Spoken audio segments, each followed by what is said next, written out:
komunikasi. Walaupun berbeda partai, beda warna, tapi kalau sudah mengatakan seorang politisi itu harus menjalankan komunikasi politik dengan teman-teman partai-partai lain. Jadi di politik itu tidak ada lawan yang abadi ya? Tidak ada lawan yang abadi.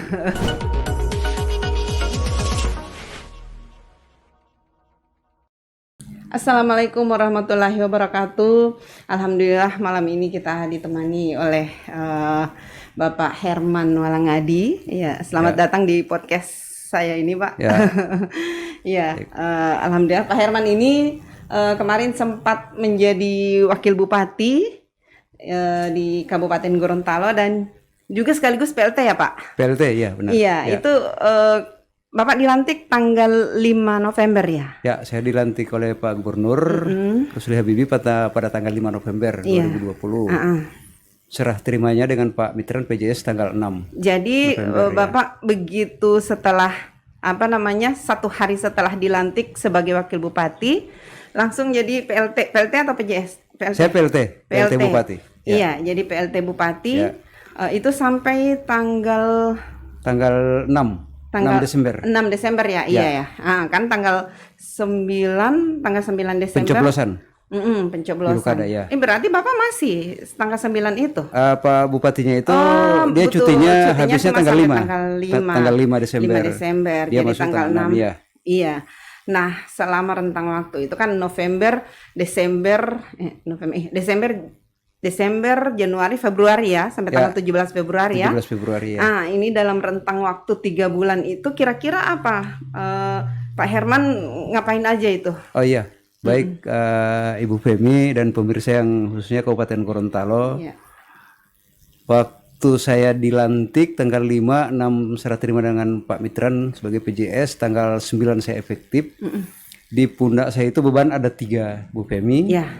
Jadi waktu itu yang menjadi tugas pokok itu 3, yakni 1, bagaimana saya menyukseskan pemilu kada. Betul. Untuk Kabupaten Gorontalo untuk tahun 2020. Terus yang berikut itu pembahasan RAPBD untuk Kabupaten Gorontalo. Ya. Terus yang berikut lagi yang ketiga masalah pandemi COVID-19. Harus bisa memutus mata rantai. Ya. Nah, untuk pemilu kada, alhamdulillah saya berhasil dan sukses dalam pemilu kada. Untuk Kamtipnasnya, untuk keamanannya alhamdulillah aman dan sukses. Bahkan partisipasi pemilu pada Kabupaten Gorontalo itu mencapai 82%. Ya. Lebih tinggi dari tingkat nasional. Alhamdulillah, dan itu sukses secara aman. Terus yang berikut untuk pembahasan RAPBD untuk tahun 2021 ya. Itu saya selesaikan. Dan itu menjadi kado untuk Kabupaten Gorontalo. Saya menyerahkan itu pada tanggal 26 November. Dan itu diketuk, diparipurnakan di DPRD. Pas hari ulang tahun Kabupaten Gorontalo pada 26 November 2020. Ya. Jadi memang 3 agenda besar ini yang harus dilaksanakan. Yang saya laksanakan yang dilaksanakan dan itu dalam waktu yang sangat singkat. Sangat singkat. Cuman yang satu yang belum selesai masih jalan, nah itu masalah pandemi COVID-19. Pandemi COVID ini kan kita tidak bisa tahu ya kapan akan berakhir. Tapi memang sebagai kepala daerah kan memang harus terus mengawal ini. Dan kalau tidak salah di sambutannya Pak Gubernur itu diminta Pak Herman untuk bisa memutus mata rantai COVID ini. Ya. Bisa mengatasi masalah COVID Corona ini. Iya, dan alhamdulillah saya sempat melihat juga berita-berita Pak Herman itu sempat sweeping, sempat turun ke kafe-kafe yang ke pasar-pasar tradisional, pasar-pasar tradisional, kemudian kafe-kafe yang masih buka sampai malam. Ya, saya sempat melihat itu, membaca itu, dan itu yang 3 agenda itu yang memang dilaksanakan selama itu. Ya. Dan ada tambahan-tambahan juga untuk pemerintahan melayani masyarakat juga saya tetap jalankan itu walaupun dalam posisinya waktu itu pandemi, dan memang tugas saya waktu itu memang berat karena begitu saya masuk langsung PLT Bupati selama kurang lebih 1 bulan, dan saya memang lahirnya dari seorang politisi. Saya sebagai sekretaris Partai Demokrat Kabupaten Gorontalo, dan alhamdulillah sampai masa akhir jabatan diberikan tugas dan kepercayaan oleh masyarakat, alhamdulillah saya karena memang sudah terbiasa selesai bekerja di partai. Ya. Iya. Nah, itu proses terpilihnya Pak Herman di DPRD. Itu kan orang banyak yang yang tidak pernah memprediksi bahwa itu Pak Herman yang akan jadi. Sampai wakil bupatinya, bukan wakil bupati, yang calonnya yang satu itu saya sempat nonton juga itu wawancaranya bahwa beliau sudah 2 tahun dipanggil Wabub. Kalau tidak salah beliau sempat bilang begitu ya. Nah, waktu itu Pak Herman berpikir tidak bahwa Pak Herman yang akan jadi?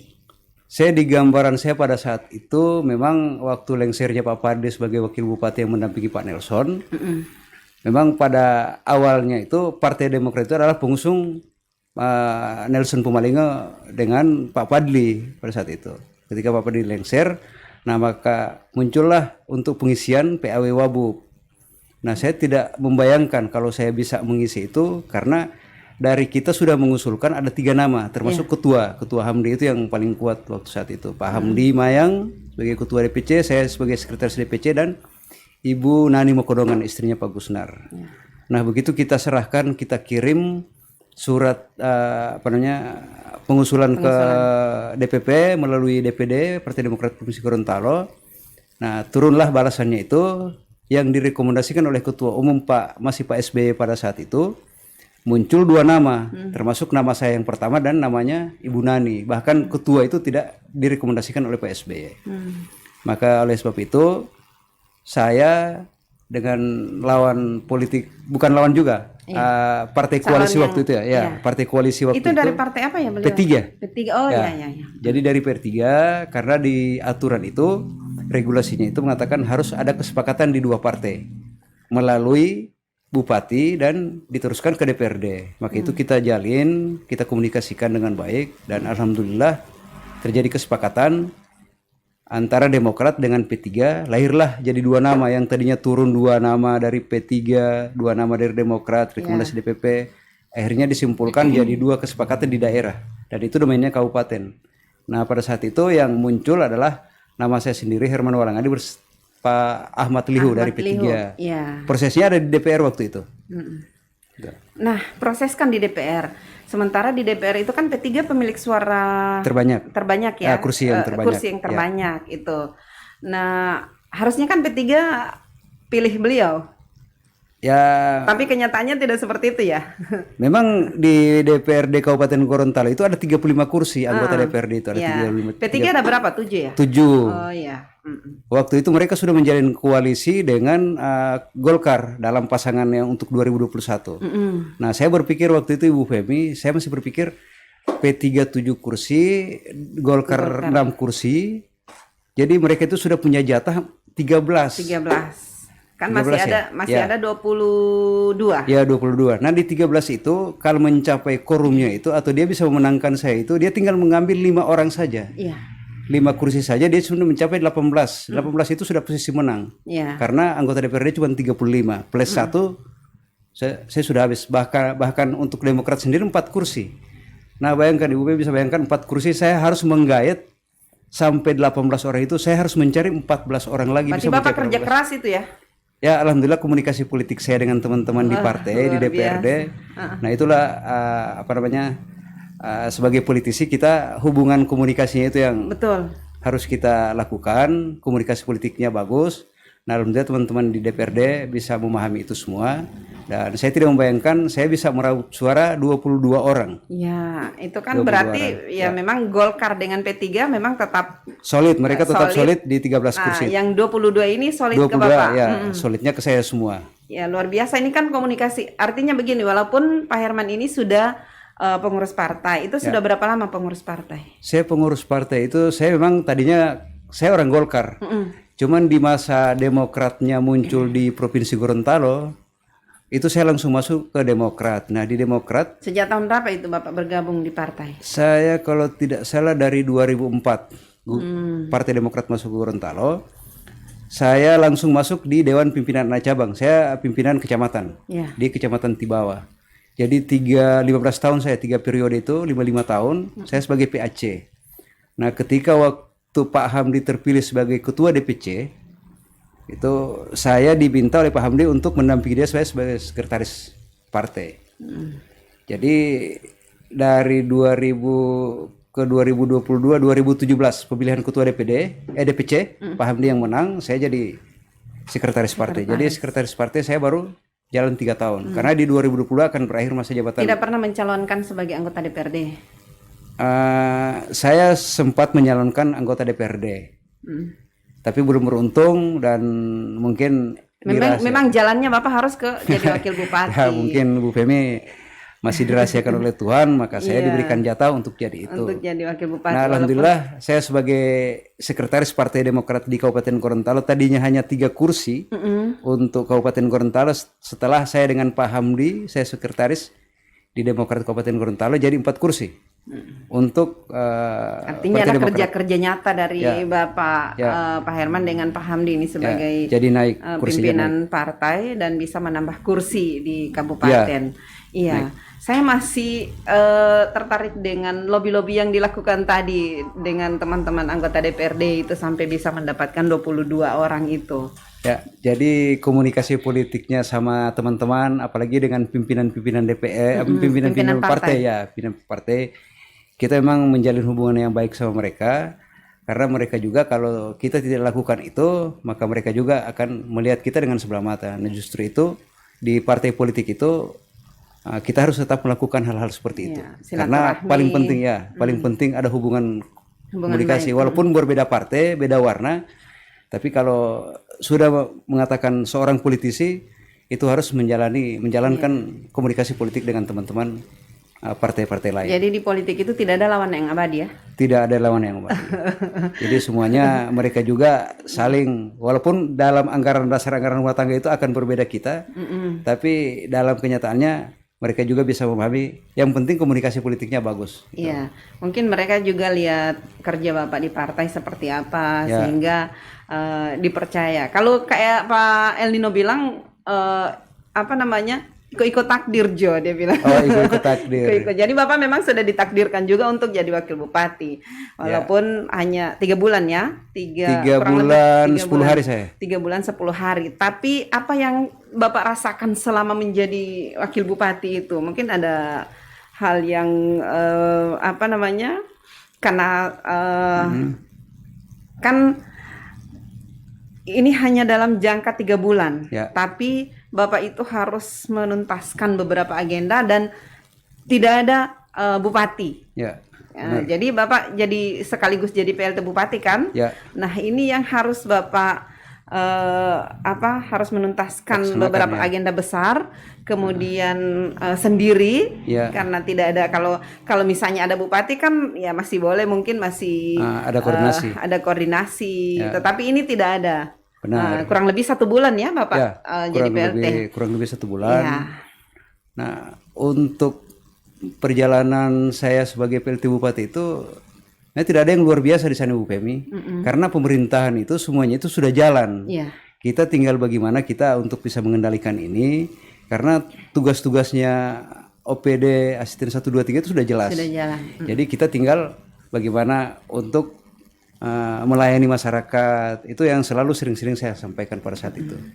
Yang utama yang perlu saya sampaikan, yang sudah pernah saya sampaikan pada teman-teman pimpinan OPD pada saat itu, yang pertama adalah keharmonisan dalam bekerja dari jenjang atas sampai ke tingkat bawah, kecamatan, desa, kelurahan sampai tingkat dusun.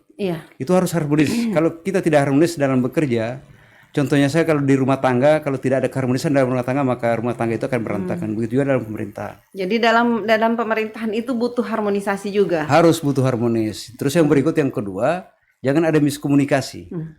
Kita tetap ada komunikasi dengan. Nah, bagaimana bawah. Bapak membangun komunikasi dengan OPD yang memang mungkin sebagian Bapak sudah kenal, yang lain-lain ini belum. Nah, justru itu saya berharap pada teman-teman atau pimpinan OPD semua itu, saya berharap untuk bisa menjalin komunikasi antara saya sama mereka.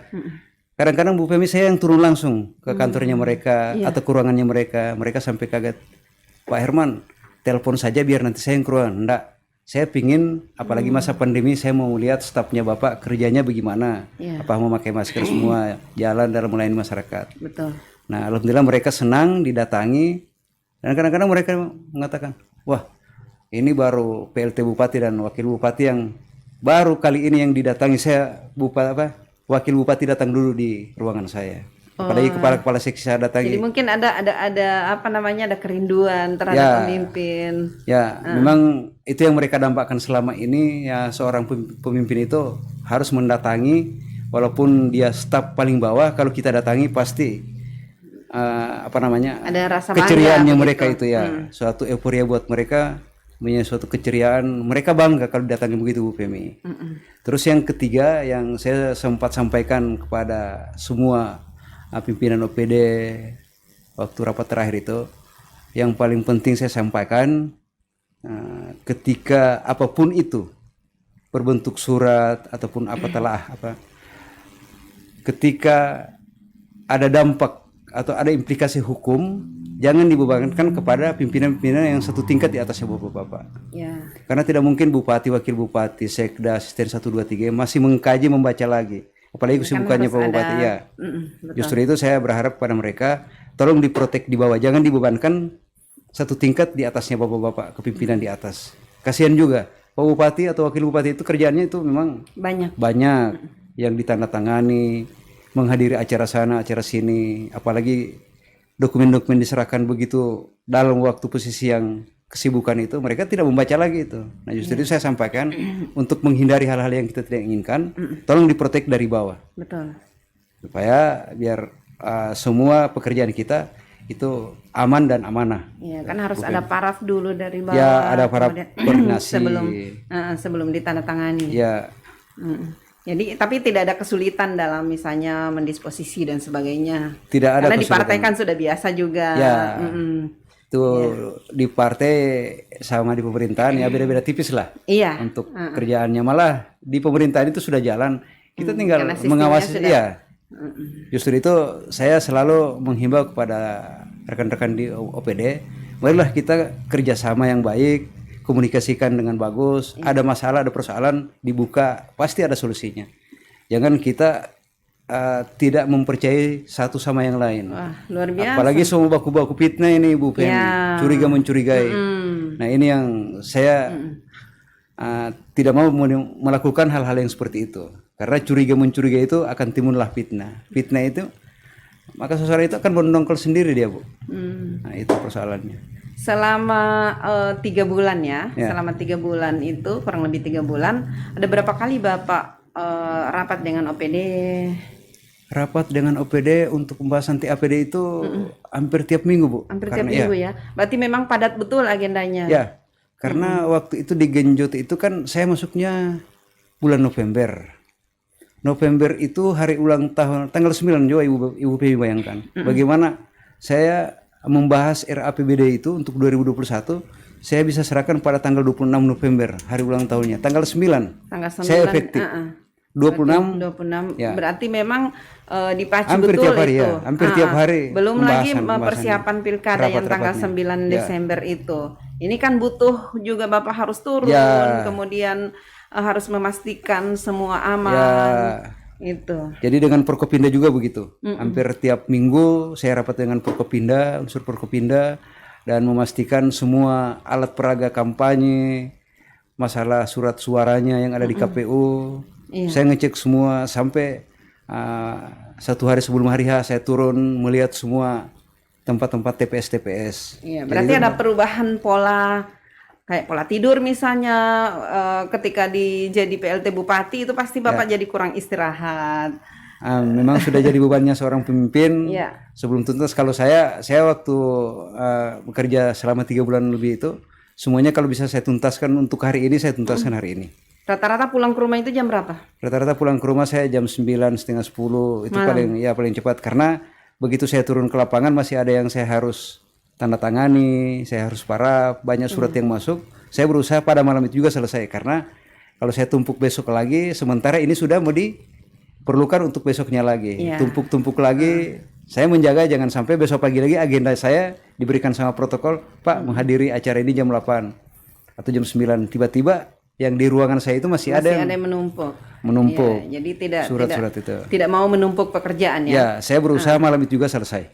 Nah, waktu Pak Herman dari kecil itu pernah nggak bermimpi untuk menjadi wakil bupati atau jadi PLT bupati? Saya membayangkan itu sebenarnya tidak ada. Cuman memang dari pikiran hati saya itu, saya kadang-kadang dengan melihat dulu itu waktu saya masih sekolah, kita kalau kedatangan bupati atau camat lah, Iya. kita kadang-kadang Bu nontonnya itu di belakang pagar. Nah saya melihat orang di atas panggung, kok kita nontonnya di sini. Nah saya Sekarang Bapak yang ditonton. ya, jadi masih masa kecil SD itu, SMP, saya itu melihat hanya dari belakang pagar, melihat bupati datang memberikan arahan. Tapi ada tergerak itu hati, kapan saya bisa seperti itu? Ya memang ada, tapi saya berpikir ini hal yang tidak mungkin kalau saya bisa berdiri itu seperti dia. Tapi alhamdulillah Tidak ada yang tidak mungkin. ya, tidak ada yang tidak mungkin. Mungkin sudah dicatat oleh Tuhan. Iya, perjalanan Ya, hidup. walaupun hanya singkat untuk jabatan itu, alhamdulillah saya terima dengan senang hati. Iya. Coba lihat yang ini kan membanggakan juga menggunakan pakaian apa namanya? Sebagai seorang kepala daerah.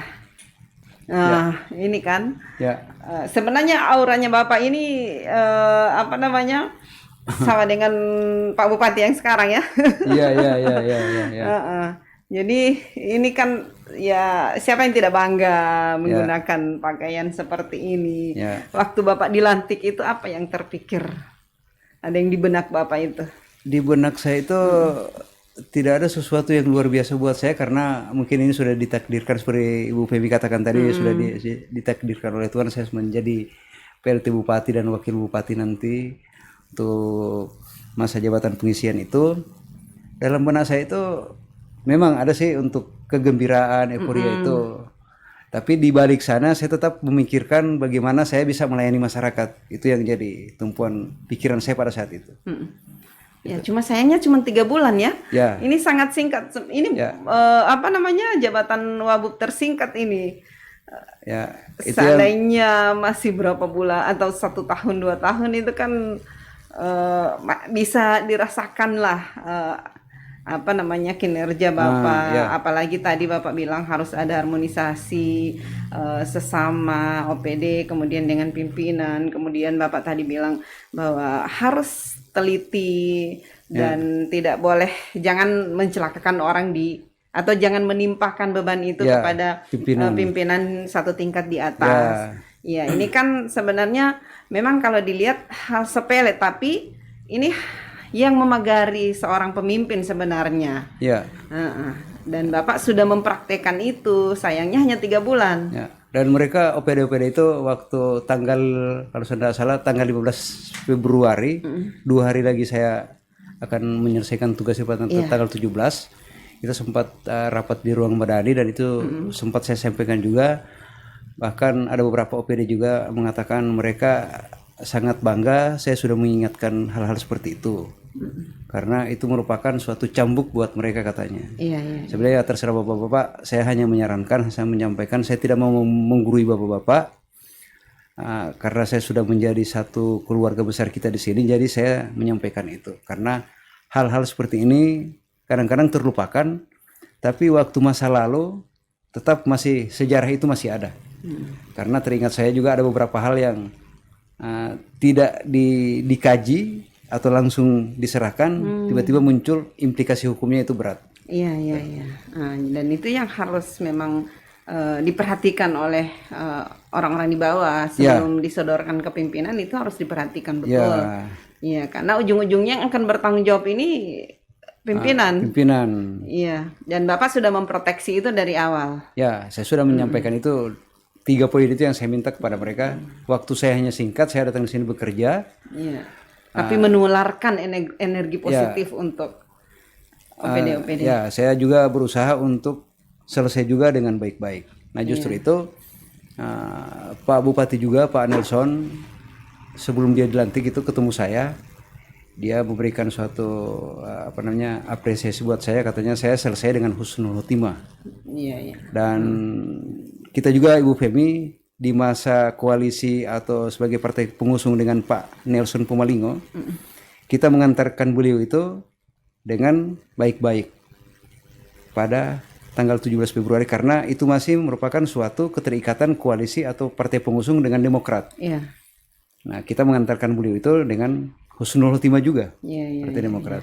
Nanti mulai dari 2021 ini P3-nya sudah dengan Golkar dengan wakil bupati yang baru. Iya, jadi pilkada kemarin jadi lawan politik ya? Ya, pilkada kemarin jadi lawan politik. Iya. Tapi buat kita kalau yang sudah menang ya kita sudah memberikan penghargaan dan kita sudah menyampaikan selamat. Ya sejatinya seorang politisi itu begitu. Ya sejatinya seorang politisi itu. Silahkan bersaing, silahkan fight, tapi ketika sudah ada pemenangnya ya memang harus diakui. Ya harus diakui. Berarti Partai Demokrat sudah memberikan ucapan selamat. Semuanya kita sudah Iya. sampaikan ke Pak Nelson. Bahkan saya setelah beliau dilantik, saya mendatangi beliau mengucapkan selamat buat saya mewakili Partai Demokrat, keluarga besar Partai Demokrat. Saya mengucapkan selamat buat Bapak dan Pak Hendra telah dilantik. Itu kan kedewasaan dalam berpolitik ya. Ya. Kemudian Pak Herman, perjalanan karir Pak Herman dari bawah itu sebelum Pak Herman jadi bupati. Aktivitasnya bagaimana? Aktivitas saya sebelum itu kan saya sebagai sekretaris partai di Kabupaten Gorontalo ya. Jadi sekretaris partai itu adalah yang menggerakkan menjadi jantung dari suatu organisasi itu. Betul. Jadi semuanya itu bagaimana saya bisa mengakomodir teman-teman pada teman-teman Pinhar, praksi-praksi yang ada di DPR, praksi Demokrat. Jadi kita membuat suatu komunikasi yang baik. Tugas-tugasnya mereka juga saya sudah sampaikan. Jadi itulah tugasnya daripada sekretaris. Dan alhamdulillah di Demokrat itu semuanya jalan dengan baik untuk Partai Demokrat di Kabupaten Gorontalo. Ya, jadi dengan pengalaman kemarin Bapak mampu melakukan komunikasi politik yang baik ya dengan teman-teman anggota DPRD. Sebenarnya kalau pemilu berikut ini pemilihan melalui DPRD, saya pastikan Bapak akan menang ini. Nah, itu relatif juga tergantung. Alhamdulillah, kalau kita di Demokrat, tidak saling membawahi. Malah kita di Demokrat itu saling pengertian. Contohnya saja, ketua saja tidak sempat direkomendasi oleh SBY, maka saya yang jadi direkomendasikan. Dan beliau harus legowo. Beliau legowo dan beliau ikhlas, bahkan beliau menyalami saya. Bapak sebagai ikon Partai Demokrat dan Bapak harus jaga benar ini. Berarti memang orang-orang berjiwa besar orang-orang di partai. Dan bayangkan Ibu Pemi, kita itu di Partai Demokrat menjadi bupati, menjadi wakil bupati itu kita setelah dilantik atau jadi pemimpin itu selang waktu 3 sampai 5 hari itu dari DPP itu turun ke kita, Bu. Untuk memberikan wejangan, briefing, jadi memang petunjuk, dibekali memang sebelum bagaimana caranya memimpin ya. Walaupun sudah punya pengalaman, tetap mereka itu mewanti-wanti kita, mendatangi kita. Bukan kita itu kader dilepas begitu saja, tetap mereka datang, menyampaikan ini kau harus begini, jangan untuk pemimpin melayani masyarakat bagaimana caranya. Mereka sampaikan itu dan mereka melihat memata-matai itu semua. Oh iya. Ini sangat pengalaman ini Bapak di partai. Nah, ini kan 2024 ya. Diperkirakan 2024 ini pilkada serentak. Pasti Bapak mau maju lagi nih, mau ikut bertarung lagi. Iya, Bu Fem. Nah, semuanya itu kurang apa yang tidak mungkin di sini. Iya, sedangkan ini sudah wakil bupati sudah, PLT bupati sudah. PLT bupati sudah. Memang kemarin juga kita di 2020 itu ada kandidat kita Pak Hamdi Mayang bersama Tommy Ishak, calon bupati. Nah, insya Allah ke depan untuk Partai Demokrat, insya Allah seperti harapan Ibu Pemi menjadi bupati lah untuk Kabupaten Gorontalo ke depan. Tapi itu nanti kita bicarakan di Pinhar dan masih jauh. Aromanya juga masih jauh ini Bu Pem, tapi kalau gambarannya insya Allah sebenarnya dia bukan masih jauh Pak. 2020 sekarang sudah 2021 praktis tinggal 2 tahun ini bekerja untuk mempersiapkan itu. Ya 2 tahun ini kan terasanya hanya 2 minggu Bu Pem ya. Iya. Memang kita melihatnya seperti itu. Untuk Partai Demokrat kita tetap akan menjadi calon bupati atau bupati itu kita bisa bicarakan di internal Partai Demokrat sendiri. Kita akan bahas itu. Jadi belum ada dipastikan siapa yang akan orangnya. Tapi Bapak sebenarnya kan Bapak orang yang sudah berpengalaman di situ, ya, ya peluangnya sangat besar sebenarnya. ya peluang sangat besar. Cuman tidak menutup kemungkinan juga ada kader-kader lain yang setara dengan saya dan mereka juga mampu. Nah untuk itu kalau untuk membahas masalah orangnya itu nantilah. Iya, tapi Bapak tetap mempersiapkan diri. Ya karena saya sebagai kader dan saya ketika diperintahkan oleh Partai Demokrat, saya akan maju. Kapanpun saya siap. Ya. Nah, ini waktu yang 2 tahun ini ya kita hitung 2 tahun saja karena 2022 2023 itu kan sudah mulai pasti sudah sudah 2023 itu sudah persiapan. Tahapan, ya. Sudah mulai tahapannya. Nah, apa yang akan Bapak persiapkan sepanjang 2 tahun itu nanti? Kalau kita di Partai Demokrat untuk mesin partai kita itu bukan nanti kita harus siapkan pada dekat-dekat pemilu kada itu mesin partai kita tuh jalan. Jadi semua kader disiapkan. Ya, gitu. Jalan. Sekarang juga jalan mesin Partai Demokrat itu jalan. Iya. Jadi kita jangan nanti menunggu atau nanti pada 2023 kita baru menjalankan mesin partai. Nah, kita dengan kader-kader kita dari sekarang itu jalan semua itu. Jadi ketika mau dilaksanakan seminggu depan atau bulan depan sudah partai kita siap karena mesin partai itu jalan semua sampai ke tingkat bawah. Iya. Jadi mereka jalan semua bagaimana dengan masyarakat, bagaimana melayani, bagaimana bersosialisasi. Itu sudah ada tugas mereka masing-masing. Betul. Nah, terakhir Pak, apa yang ingin Bapak sampaikan untuk masyarakat di Kabupaten Gorontalo yang walaupun hanya 3 bulan tapi Bapak sempat bersama-sama dengan mereka, kemudian OPD-OPD yang ada di lingkungan pemerintah Kabupaten Gorontalo. Mungkin ada yang belum sempat Bapak sampaikan, boleh Bapak sampaikan sekarang. Ya. Khususnya untuk masyarakat Kabupaten Gorontalo, saya mohon maaf kepada masyarakat Kabupaten Gorontalo, banyak Bu Femi yang desa-desa saya belum sempat kunjungi, begitu juga kecamatan-kecamatan karena waktu saya terlalu singkat. Ya karena di Kabupaten Gorontalo itu ada 205 desa, kelurahan desa, tidak mungkin dalam waktu 3 bulan itu saya bisa datangi satu-satu. Begitu juga kecamatan-kecamatan. Nah untuk masyarakat saya mohon maaf, insya Allah ke depan tetap saya masih ada di Kabupaten Gorontalo, walaupun saya tidak menjabat lagi, tetap saya akan memperhatikan karena kita tetap bersinergi dengan pemerintah Kabupaten Gorontalo, bupati yang terpilih dan wakil bupati yang terpilih. Terus untuk OPD-OPD banyak memori yang kenangan yang saya dapatkan dan banyak suatu pengalaman yang saya dapatkan dari teman-teman atau dari OPD-OPD baik camat, lurahnya, kepala desa, banyak pengalaman yang saya bisa ambil hikmatnya. Untuk saya itu banyak. Cuman memang ada beberapa itu yang sempat saya tahu, tapi saya tidak bisa menyampaikan hal ini. Cukup di saya. Begitu juga yang saya pernah alami, saya tidak bisa akan ceritakan kepada siapapun.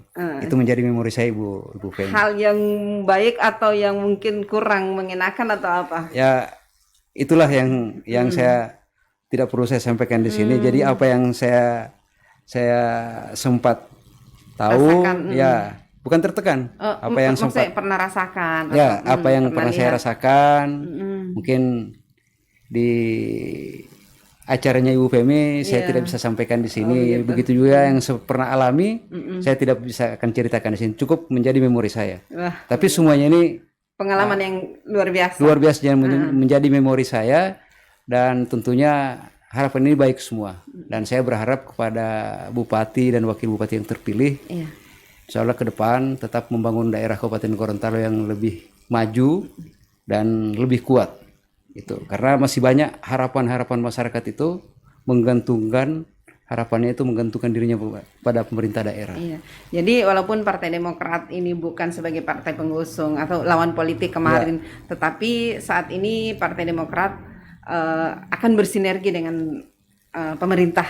Ya, karena dari debat kemarin dan Pak Prof Nelson Bupati yang terpilih sudah berkomunikasi, bahkan ada visi misi, ada program-programnya Partai Demokrat itu selektif, dia akan mengadopsi itu. Iya. Dan itu seandainya semua calon seperti itu ya Pak. Jadi siapapun bupatinya yang terpilih maka bisa menitipkan visi misi ini supaya ketika misalnya kita tidak jadi bupati tetapi apa yang ada dalam rencana calon tersebut itu bisa direalisasikan oleh bupati terpilih. Bahkan Pak Bupati sendiri yang minta.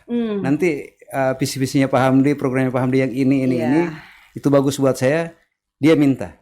Itu nanti akan dibicarakan. Bukan kita yang ngasih, bahkan bupati sendiri yang minta. Mantap. Kita akan jalankan itu semua, dan itu menjadi suatu kolaborasi antara pemerintah sekarang dengan kita Partai Demokrat. Justru itu yang saya sampaikan, komunikasi politik itu perlu, Bu Femi. Betul. Pemerintah daerah. Ya, kan ada yang calon misalnya yang tidak terpilih kemudian enggan untuk memberikan ucapan selamat, apalagi sampai bersinergi seperti itu. Tapi di Demokrat itu tidak terjadi. Kalau kita di Demokrat, Demokrat dan Gerindra pastinya ya kan? Ya, Demokrat dengan Gerindra, kita disampaikan dan kita diwanti-wanti dipesan oleh Ketua Umum masih Pak SBY Ketua Umum itu, berpolitiklah ya dengan yang santun. Etika politik itu harus santun.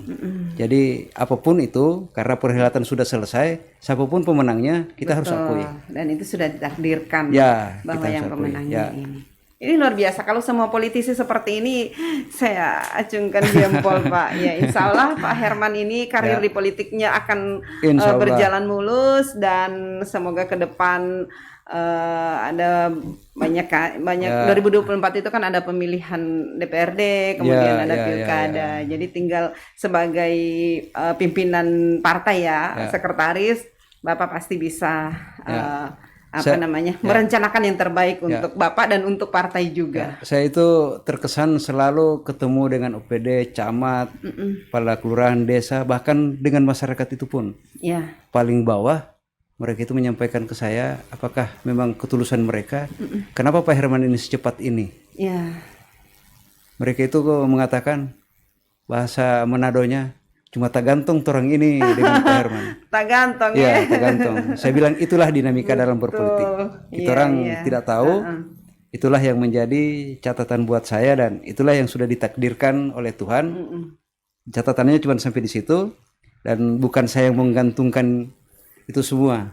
Sudah ditakdirkan seperti itu dan siapa tahu ditakdirkan untuk bisa ketemu lagi. Saya bilang kalau memang Bapak mau penuh dengan saya, insya Allah ke depan saya akan maju. Tinggal minta dukungan dari Bapak-Bapak, terutama kepada masyarakat itu sendiri. Insya Allah. Alhamdulillah masyarakat semua karena yang akan memilihkan masyarakat.